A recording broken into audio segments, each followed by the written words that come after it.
the future, will it ever be possible? To carry it out, we would need a source of dinosaur DNA. Surprisingly, today there are hints that we may be able to find it. The first attempt begins in 1992, when Raul Cano and his former student Hendrik Poinar conceive a strange experiment. They'll try to recover DNA from an insect almost as old as the dinosaurs. It's trapped in amber, a sticky tree sap that hardened into a transparent stone. Speculation about the possibility had inspired the Jurassic Park story. Cano decides to actually try it. This is a bee, a stingless bee, probably 25, 30 million years old. This is a fly. You can see the tissue is very well preserved.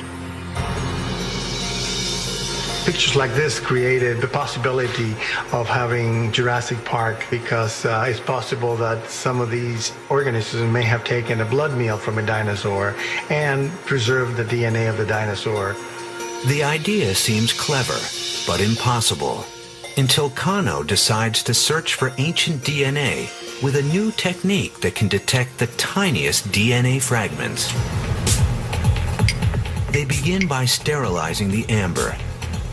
Then they add freezing liquid nitrogen. Well, now the liquid nitrogen is boiling over, and the amber is going to get real cold and it's going to crack. And finally, you'll be able to have access to the interior, and then you can collect the samples. Next, Cano grinds up the tissue and adds chemicals that make millions of copies of the tiniest DNA fragments, allowing them to be detected on a gel. After many trials, amazingly, they succeed in detecting a small sequence of DNA from a 40-million-year-old bee. Suddenly, the impossible seems possible. Although the chances are slim and the fragments would be small, it appears that we may actually be able to find dinosaur DNA. At the time, it felt really good because, you're sort of enjoying the fact that you did something that has not been done before. We were on a high for a long time. But then, the bottom falls out.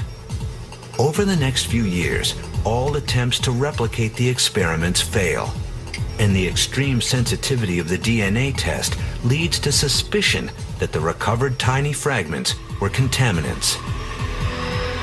One has to be extremely careful to make sure that you do not introduce DNA into the sample from the air or from your lips or from your hair or your clothing. You're always running the risk of amplifying the wrong thing. Scientists have now abandoned the search for DNA preserved in amber. But since then, researchers have recovered longer stretches of ancient DNA from a 40,000-year-old mammoth and 45,000-year-old Neanderthal bones. So why not from dinosaurs? The problem is that DNA is weak. As dinosaurs fossilize, bacteria, water, changes in temperature, and cosmic rays all break it down. Today, many scientists doubt that DNA can survive for more than a few million years. It appears that recreating dinosaurs will never be possible. Then, surprisingly, hopes of finding dinosaur DNA unexpectedly revive. This time, it may come directly from a dinosaur. Famed paleontologist Jack Horner was an advisor to the Jurassic Park films. He discovered the first evidence that dinosaurs cared for their young, and he has pioneered the use of groundbreaking new techniques, like this laser mapping tool. Now, he sparks another breakthrough. In 2003, in the Montana Badlands, Horner's team is excavating a remarkably well-preserved T-Rex skeleton. But the site is so remote, they can only carry it out by helicopter. And the thigh bone is too heavy. They have to break it in two. People just don't normally go around and break their bones open. And even for us, this was a time we just broke it because it was the only way to get it out.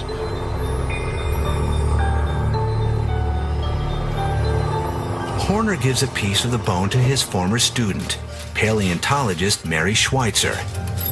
She examines it and immediately notices an unusual bone structure inside.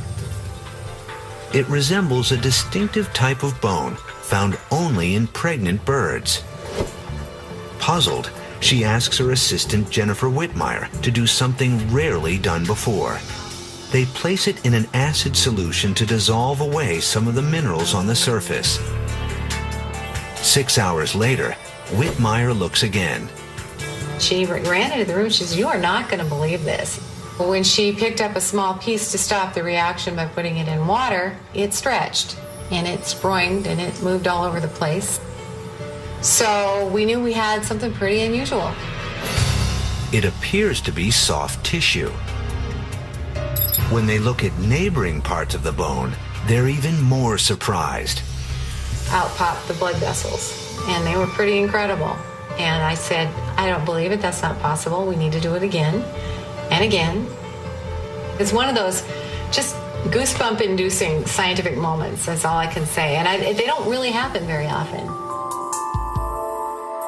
Blood vessels should not exist in fossilized bone.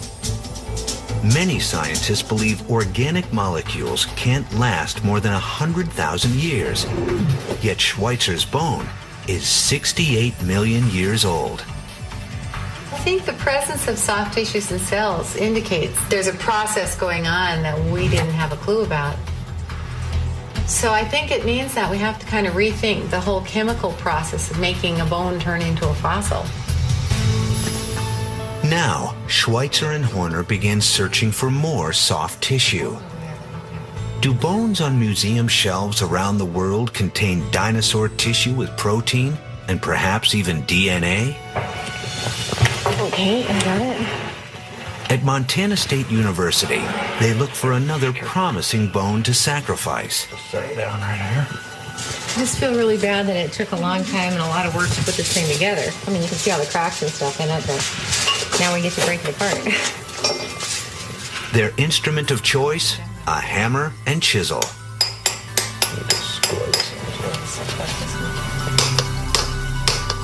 We're just going to pull it apart. Yep. Are you ready? Uh-huh. Okay, here it comes.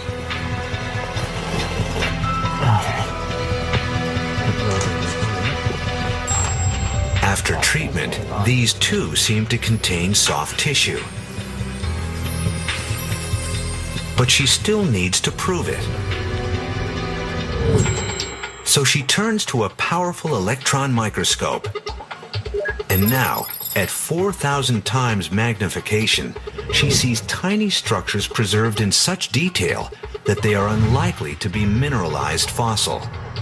They appear to be microscopic cells that build dinosaur bones. This is an osteocyte. This is a bone-forming cell from a dinosaur. Osteocytes are really distinctive because they have these little cellular extensions that they call filopodia, which means little feet. You can actually trace these filopodia back to the cell body. You can see them split and diverge. It's pretty cool. Schweitzer's bone seems to preserve soft tissue. It should tell us more about the biology of these ancient beasts, and it may even contain dinosaur DNA. At this point, I think pretty much anything is possible. But if it does, could we ever use it to recreate an ancient dinosaur? It's unlikely. We can only hope to recover minuscule fragments of gigantic DNA molecules. You know, even if you were to have some way of finding DNA and finding little pieces and hoping that every time you found a new little piece, it was a piece you didn't have before, the chances of ever finding enough to make a dinosaur is just virtually impossible, I think. So the Jurassic Park scenario will never work, at least with today's technology. But Horner sees a new method on the horizon that could create a living dinosaur in our lifetime.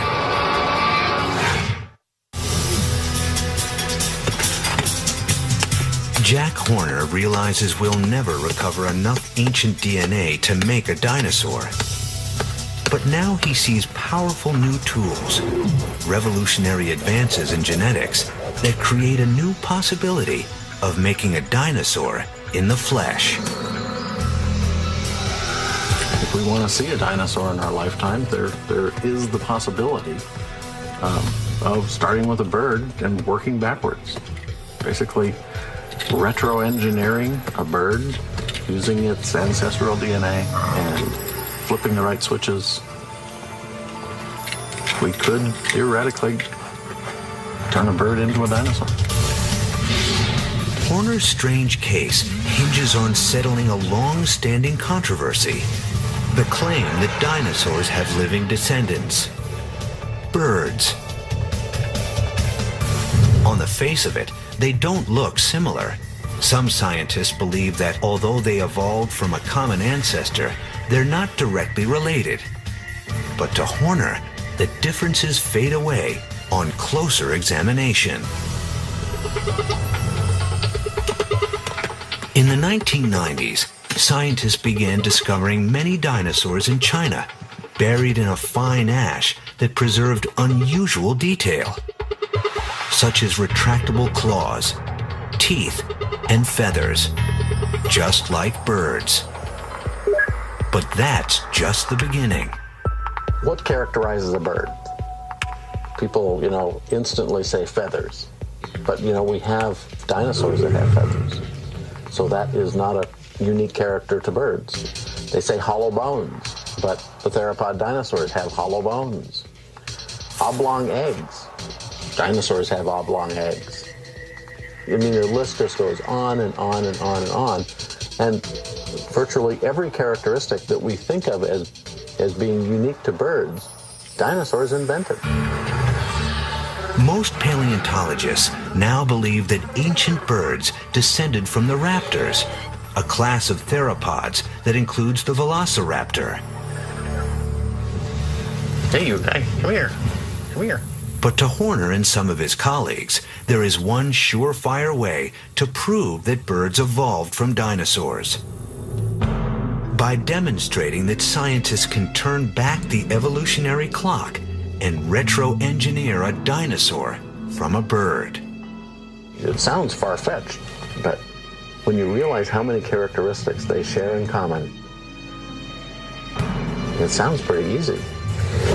And the startling advances that may make this possible? Horner and some of his colleagues believe that a modern bird's DNA contains a genetic memory. And most genes for dinosaur traits are still there. They are just turned off or slightly modified. The science behind this strange claim comes from a recent breakthrough in solving one of science's greatest mysteries: how a single cell grows into a complex organism, like a dinosaur or a human. Because our DNA is so huge, biologists always assumed that roughly 100,000 genes must shape our body's development. But then scientists decoded our genome, the entire sequence of human DNA. Despite our remarkable complexity, we only have about 20,000 genes, roughly the same number as other mammals, reptiles, birds, and dinosaurs. Even more surprising, the number of genes that shape an animal's body plan is much smaller. Scientists first discovered this when they found that just a single mutation can dramatically change an animal's shape. Right, so that's a really Geneticist Sean Carroll. This fly is a mutant, and it has a very dramatic mutation where its antennae have now been replaced by legs. On the top of its head, the fly has short, crumpled legs. Here's another mutant. This is the wild-type fly down here. It's got a nice set of wings, all those legs. And here's the mutant here. No wings. Mutations like this revealed that a fly has just 8 controller genes, called Hox genes, that lay out the identity of the major body parts. When each gene turns on, it tells other genes where to form portions of the head, the legs, the abdomen, and other regions. It's really a little piece of one fly's chromosome that contains all of these master genes. What came as an even bigger shock is that other animals share very similar controller genes. As far as we know, we were really built with a common vertebrate toolkit, the same one that built guppies and built dinosaurs and built elephants and built mice. That's what's built us. It's not an overstatement to say it blew biologists' minds.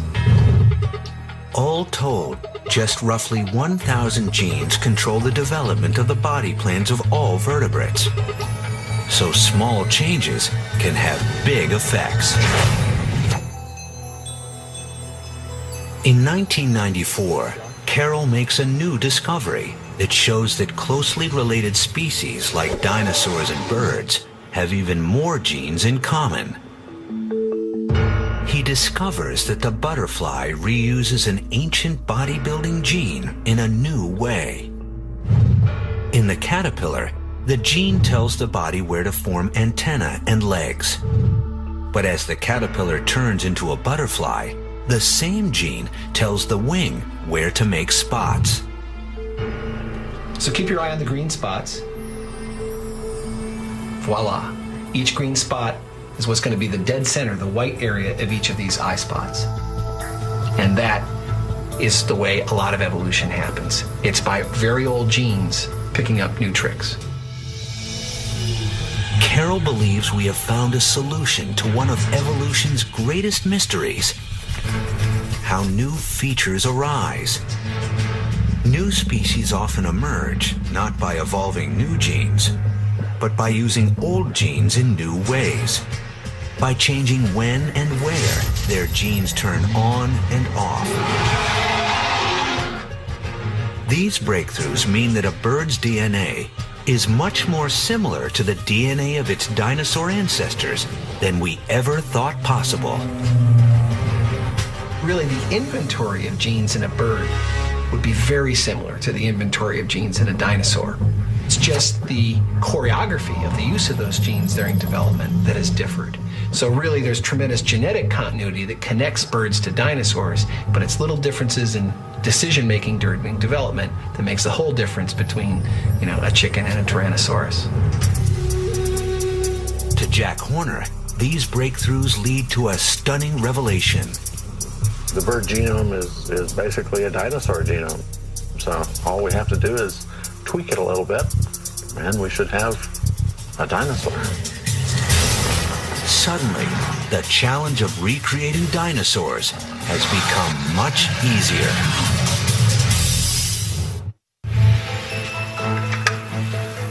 For paleontologist Jack Horner, startling new advances in genetics create a fascinating new possibility. Birds are carrying the genetic memory of their ancestors. So we can retro-engineer, basically, dinosaur characters from a bird. Horner's belief rests on experiments that are already uncovering these dinosaur features. His colleague Hans Larsen at McGill University is conducting one of these experiments. Larsen is searching for the genetic changes that turned dinosaurs' long tails into birds' short tails over 150 million years ago. This is a Albertosaurus, a relative of the T-Rex, and this guy has a tail that begins right here at the hips and goes all the way back for about 35 vertebrae. When we get to the very first bird, Archaeopteryx, they have about 15 vertebrae in their tails. And by the time we get to modern birds, like the chicken, we only have 5 to 8 vertebrae in their tails. And with this kind of a transition, in a very, very sort of short period of time, I'll bet that the chicken and all modern birds have the ability to develop a long dinosaurian tail.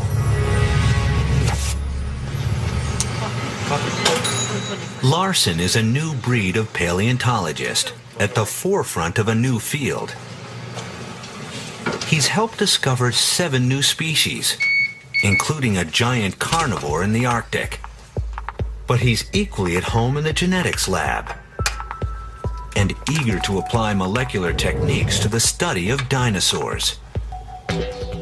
He begins by studying the development of a normal chicken's tail more closely than anyone has before. He stains embryos at different stages of development. And as he peers at an embryo, just 1.5 days old, he is startled. Larson expects to see 4 to 8 vertebrae, like the adult chicken. But instead we're finding right off the bat, and very easy to find, up to 16 vertebrae fully formed inside the early developing chicken embryo. So we're seeing that we have these really fairly elongate tails, these sort of reptile-looking tails on birds early in development. And then if we follow it through development, we see that it gets shorter and shorter and shorter until they hatch. And then we have only about 5 vertebrae left in the tail. Larson has discovered that the chicken embryo has a tail almost as long as an Archaeopteryx, the transitional animal between dinosaurs and birds. So for about 150 million years, this kind of a tail has never existed in birds, but they've always carried it deep inside their embryology. Now Larson is trying to reverse evolution. Can he make an adult chicken grow a long dinosaur tail?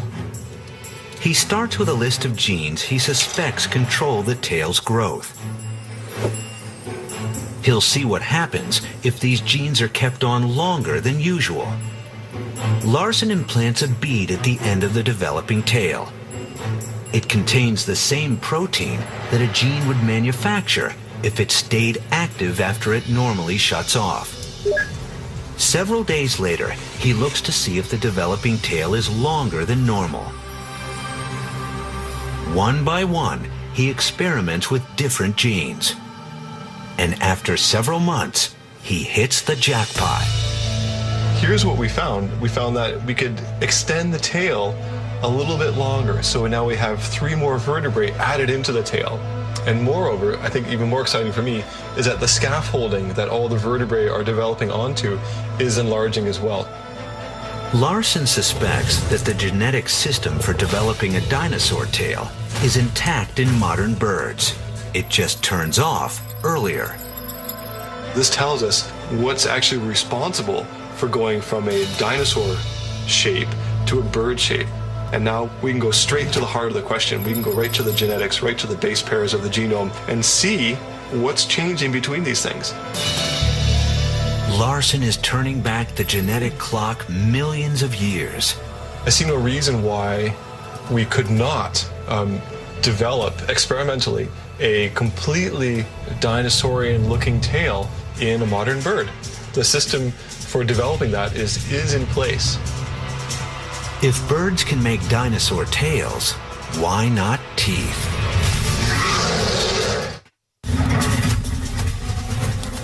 Since a bird's DNA contains a dinosaur tail, does it also contain other dinosaur features? Occasionally, an ancient evolutionary feature pops up naturally as an atavism, a repressed ancestral trait. This recently discovered dolphin has vestigial legs. Modern dolphins no longer have them, but their ancestors did. The genes that trigger the formation of legs are now turned off, but the genetic circuit to make them is still there, and once in a blue moon, a mutation turns it back on.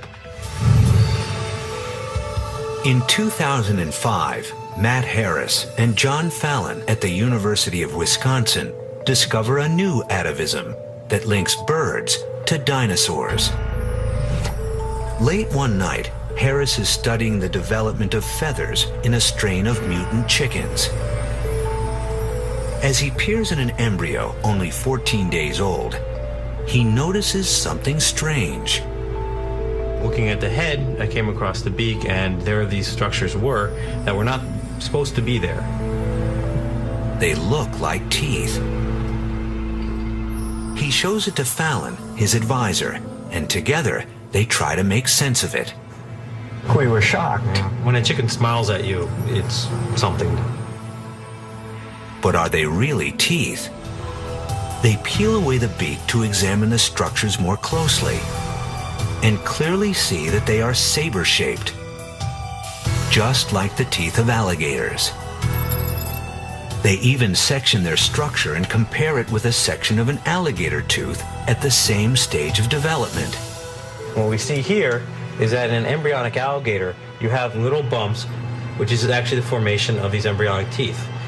In the mutant, you get expression in the same regions. The same developmental programs are being turned on. Teeth are developing in this mutant. Their chicken is on its way to developing teeth similar to alligators, T-Rex, and Archaeopteryx.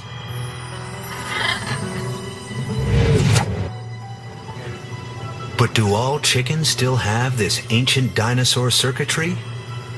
Harris decides to see if he can create teeth in a normal chicken. He opens an egg and injects a virus into the spot in the embryo that is developing into the beak. The virus will insert itself into the chicken's DNA and carry with it a gene that initiates the development of teeth in other animals. Harris suspects that this gene is present, but simply turned off in the region of the embryo that forms the beak. But his experiment is a long shot. Making a tooth is a very complex structure, and so the idea of turning on one gene might be able to do this in an animal that hasn't made teeth in over 70 million years was somewhat of a stretch, slight stretch, like a Hail Mary pass. 2 weeks later, he examines his embryo and discovers a link to birds' ancestral past. So this is what we found. It's very exciting. That this is actually the mouth of one of these experimental chickens, and well, you can see very clearly the fact that you grow paired structures here on the lower jaw that look like teeth.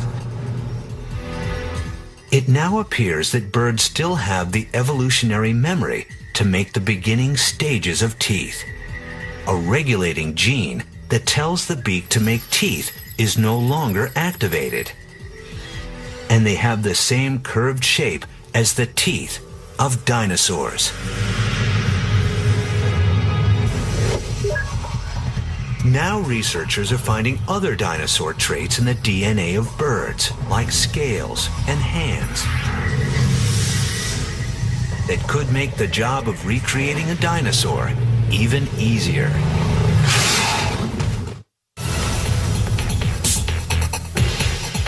Does a bird's DNA still contain the genes to make a dinosaur?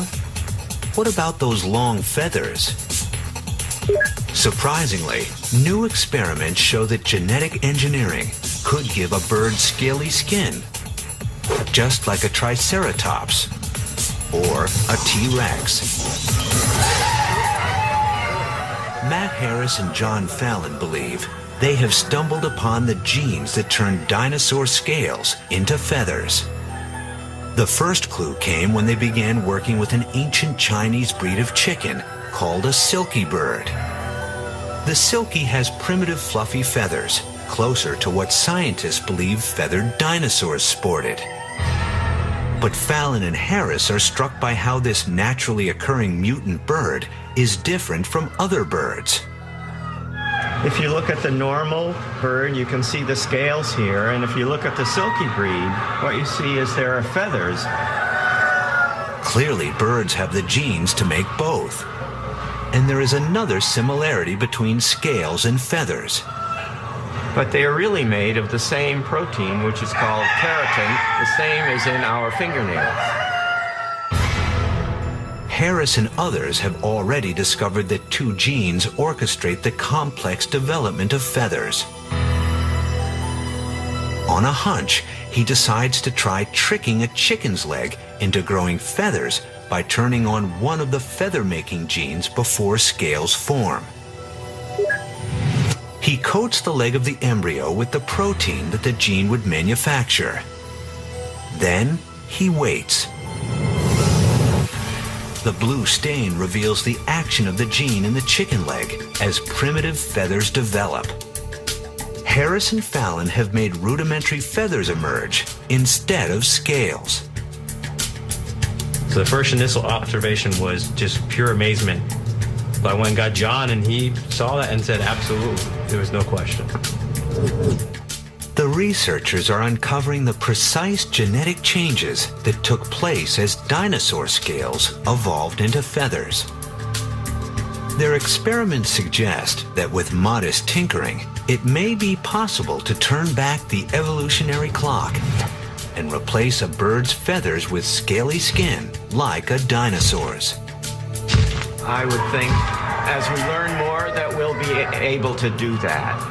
The genetic knowledge is there in the bird, and if we have it correct that the ancestors of the birds were scaly, then we should be able to induce scales on a bird.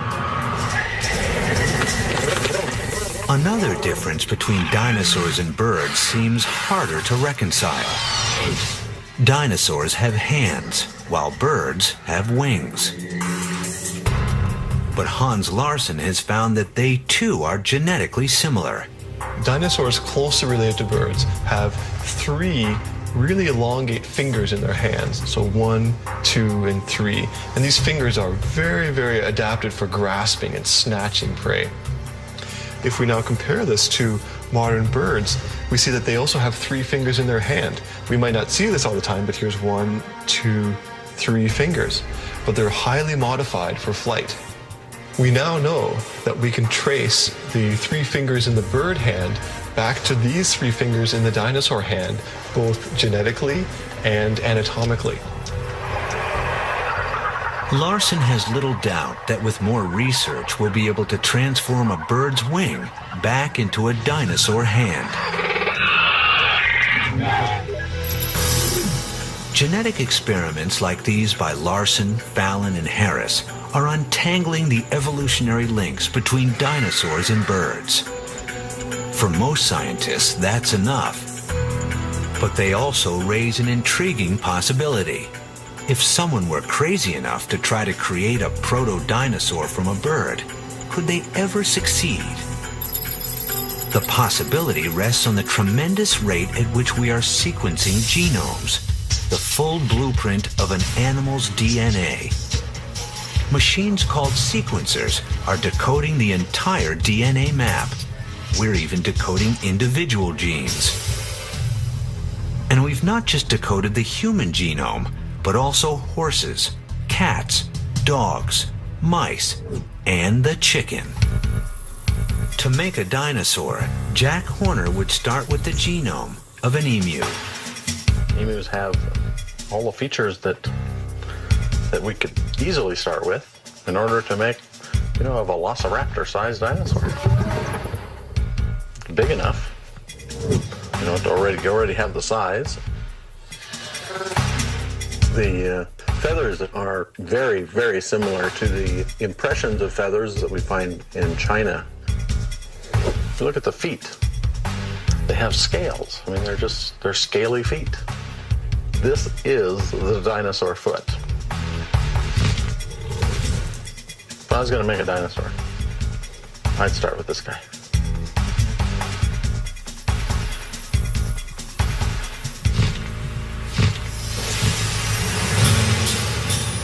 Scientists would begin with the emu genome and add dinosaur traits. They could give an emu a tail, lengthen its arms, and give it hands instead of wings. They could give it scaly, bumpy skin, or proto-feathers like many raptors had. They could bulk up its leg muscles and even give it teeth, and possibly the digestive system of a meat-eating modern bird, like a vulture. That, to me, is an animal that is going to look an awful lot like a dinosaur. We might call it an Emuosaurus. But how different would Horner's creature be from an ancient dinosaur? It might slightly resemble the raptor Troodon. And the fossil record reveals evidence of bird-like behavior in dinosaurs, like tending eggs, flocking, and scavenging. Birds care for their young. Dinosaurs cared for their young. Birds are very social. Dinosaurs were very social. All the behaviors that we know of in dinosaurs are similar to what they are in birds. Hans Larsen believes that some new behaviors might even emerge on their own. Once we put a long tail on a let's say an experimental bird embryo, its behavior might very well change to compensate for the long tail. It's not going to presumably get a smaller brain and have different sort of structure inside its brain and different connections the way that we think dinosaurs would have had.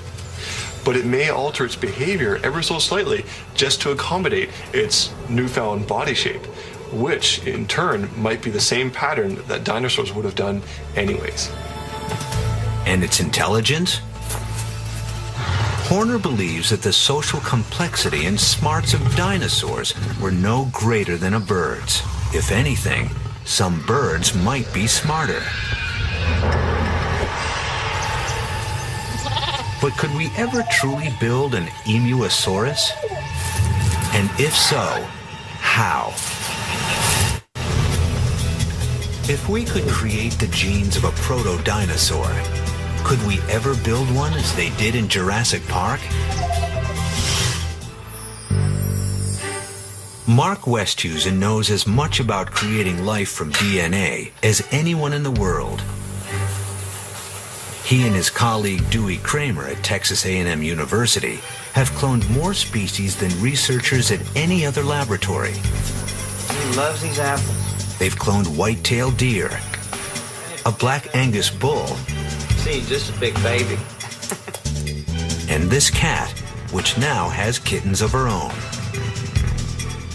To make an Emuosaurus, we would have to begin with an egg from an emu, just as Westhuizen uses an egg from a cow. His team begins by placing the egg under a dissecting microscope and prepping a suction pipette.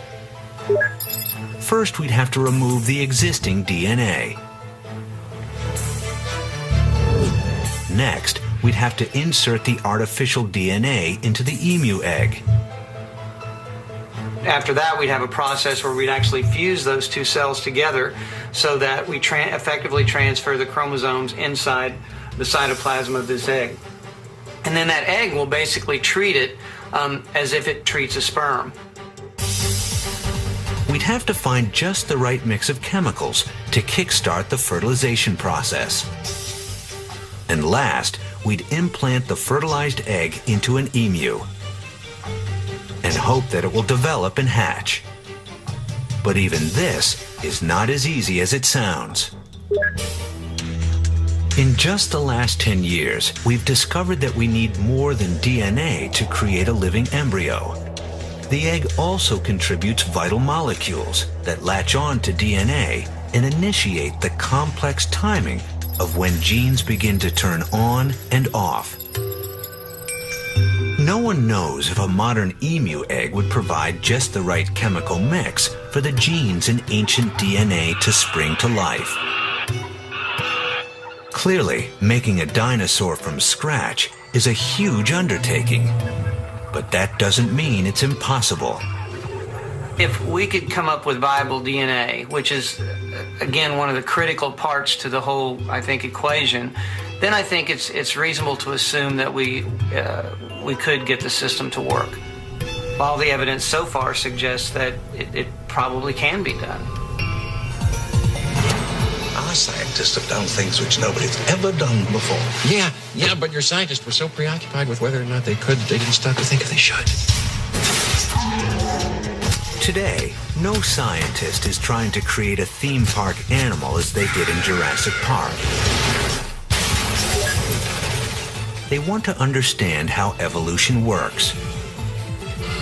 Experiments like theirs are giving us more insight into the genetic history of modern animals, and even ourselves. But with enough time and money, could someone ever create a dino-like creature from a bird? Sean Carroll sees many obstacles along the way. We could imagine taking some sort of stab about how to change this trait or that trait. It would be a lot of trial and error. It's an unimaginable number of steps. So I wouldn't pretend to imagine how long it would take us to make any sort of progress in that direction. But Jack Horner believes that in less than 50 years it will be possible. I have no doubt that it could happen. I think the chances of recreating a bird with a lot of dinosaur characteristics is very high. Hans Larsen goes further. He believes that in 100 years or so, it would be possible to retro-engineer animals that look just like the ancient dinosaurs. One could take everything we know about development, all the genetics, all the non-genetics parts of it, and we could probably create any kind of anatomy that we see out there. Why can't we take all that information, just change around a little bit, and produce a T-Rex? Or something that looks just like a T-Rex. I think that kind of a scenario is quite possible. Maybe sooner than we think.